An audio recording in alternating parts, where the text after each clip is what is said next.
Hi, everybody. I'm Brittany Lewis, a breaking news reporter here at Forbes. Joining me now is my Forbes colleague, staff writer Zach Everson. Zach, thanks so much for joining me. Thanks for having me back, Brittany. Zach, you and I have talked about Trump media plenty of times before. You're reporting now, though, that they did lose $20 million last quarter, but no fear, that did not stop them from giving the CEO millions in stock. What can you tell us? Well, I would rather be discussing the Taylor Swift new album since that's the bigger news, but instead let's go into Trump media. Yeah, they filed a quarterly report a couple weeks ago that they lost $20 million in the quarter on just $883,000 in revenue.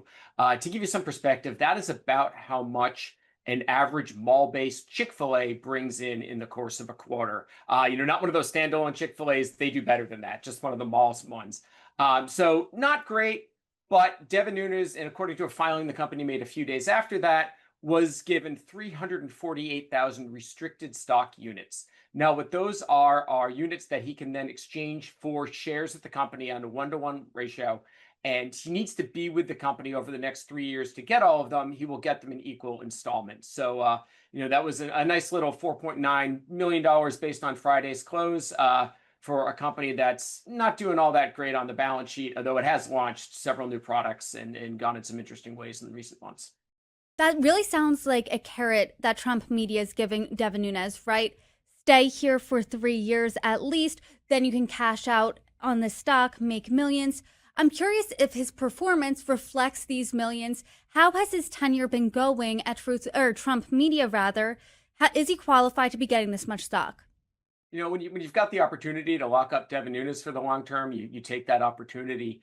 Financial numbers haven't been great overall. That's not uncommon for tech companies, that frequently, or really any startup that will frequently suffer losses early on in the hopes of making big revenue later. I believe Amazon's a great example of that. Typically, though, the revenue is substantially better than, $883,000 a quarter. That said, there have been a lot of changes recently in Trump media. The biggest one is that it sold about $3.1 billion worth of shares and bonds in a private placement to about 50 big investors. And then it took that money and invested a lot of it into Bitcoin. So right now it's essentially a Bitcoin treasury with a little bit of a social media side business going for it. So buying a share in True Social, or Trump Media rather, is a way to have some Bitcoin holdings. So that's the biggest change he's made. There've been some smaller ones as well. They launched an iPad app, which they hadn't previously had. They're coming out with a subscription service for their Truth Plus streaming platform. That is going global. They're looking at tying in some sort of crypto angle on that. And they're launching some electronic funds, ETFs rather, for that are crypto based in conjunction with crypto.com. So there is a lot of stuff going on right there. You're saying that Trump media performed on par last quarter with a mall Chick-fil-A, lost $20 million. How did the company lose so much? I know you said that this is typical for a tech company to lose money. Right. They've got some legal expenses. They're obviously paying their executives well. The revenue is really interesting. So a few months ago, I reported an article that we discussed on new ways to get money to Trump that weren't available during his first term. And one of the options that we looked at were buying ads in True Social. I thought that might be a way, if you wanted to get some money to Trump, try to get on his good side, buying a big ad spread on True Social or on the Truth Plus streaming platform seemed like a way to do it. As I looked at True Social, though, it didn't seem like many people were taking advantage of that opportunity. A lot of the ads were just kind of low budget things geared towards MAGA supporters, pitching conspiracies and things like that. So it just seems like they're not getting a ton of ad revenue. And as a result, the revenue is less than $1 million last quarter. And Devin Nunes, though, he's doing pretty well. Has anyone else got this type of bonus this quarter or in recent quarters? Yeah, nobody's doing as well as he is, which makes sense. He's the CEO. Overall, his stake in the company, a combination of shares and more restricted stock units, is worth about $24.4 million. The company did also issue about 140,000 restricted stock units recently to its CFO, CTO, and general counsel. So there were 4 people there who were awarded some of these restricted stock units. Same thing applies there, that they do need to stay employed with the company to be able to cash those out in the future. Zach, I'm really curious. Is this typical behavior of a company? A company loses $20 million one quarter, yet rewards its CEO and others a pretty penny. Yeah, I focus mostly on the Trumps as opposed to industry at large. You certainly see stories though about that where companies are going down the toilet and somebody's getting a huge payout. That's certainly there in the news. So it's not totally out of character for some of these companies. What is interesting here though is that it's a company of which Donald Trump is the majority, or holds a plurality of the shares. So and Devin Nunes has been a political ally of his back when he was in the House. So that is really interesting arrangement there. And I am sure you reached out to Trump media, asked if about the criteria of Devin Nunes getting paid this much in stock. I mean, what did they say to you? Yeah, they highlighted some of the things we discussed earlier, some of the achievements that it's had in recent months. The subscription service for Truth Plus, filing registration statements with the FEC to launch a crypto focused ETF.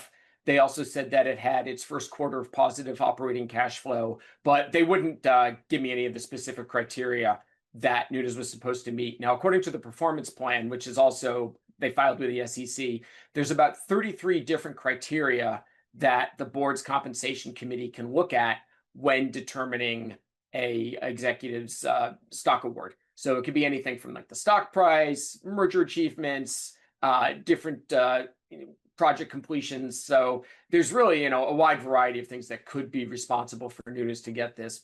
But unless they want to tell us, we're not going to know. But this indicates to me that they want Nunes on at least for a couple more years. Does this indicate to you anything else about the future of Trump media, perhaps the future of Truth Social? What does that really look like? Yeah, I don't really know if there's a ton that you can get out of it going forward. I mean, certainly it looks like, yes, they would like Nunes to stay there. On the other hand, deferred compensation is an easy way to not have to pay somebody if you decide to get rid of them in the near future. That there's an option that way. Not to say there is anything showing that the company has been displeased with Nunes. So really don't know if we can make any bigger conclusions about the company's path forward just based on this payout. And you mentioned before that Trump media is really leaning in and going all in on crypto. And you and I have talked about this in conversations for the past couple of months now. Talk to us about that a little more. I mean, are you seeing that even more now? Yeah, if there's that famous skit in Portlandia where they talk about putting a bird on it. It seems like the Trumps have gotten with that, but it's putting crypto on it. Like if they can figure out a way to combine crypto with any sort of industry they're looking at, any sort of project, they will gladly go ahead and do that. I think, as we mentioned, they built up this reserve of Bitcoin that you can now invest in by investing in Truth Social, but also just that they're tokenizing their streaming platform. Trump has the NFT, there's the meme coin, there's World Liberty Financial, which has both a stable coin and the you can actually buy into the DeFi itself now that it's tradable. So there are a lot of options out there, and we've discussed all of those in depth previously. But from a president who a few years ago basically said crypto was a scam and it was money out of thin air, they have decided to go all in on crypto. And the Trumps are going all in on crypto. I saw a recent poll from Emerson College polling saying more Americans disapprove with President Trump's handling of crypto than there are that approve. I mean, are Americans going all in on crypto, especially in relation to the Trumps and Trump media? Some certainly are. We haven't seen a huge jump in the stock price after Trump media announced its plans to buy that crypto reserve, or when it actually did buy it. So haven't seen a ton of excitement for it there. There's a very small set of people who are all in on crypto and ecstatic and think it's going to change the world. And there's the majority of people who are skeptical, if knowledgeable about it at all. There are also some people who are very into crypto in what it can do, but are not thrilled to see what Trump is doing with it because they think it's giving it a bad name. I spoke to somebody who worked for an organization that is pro-crypto, but they were afraid, Trump, this was right at the time when he had that dinner at his DC area golf course for the largest holders of his meme coin. They were afraid that things like that kind of hurt the reputation of crypto. Well, Zach, per usual, I always appreciate your reporting. Thank you so much for joining me. Until next time. My pleasure. Thanks for having me.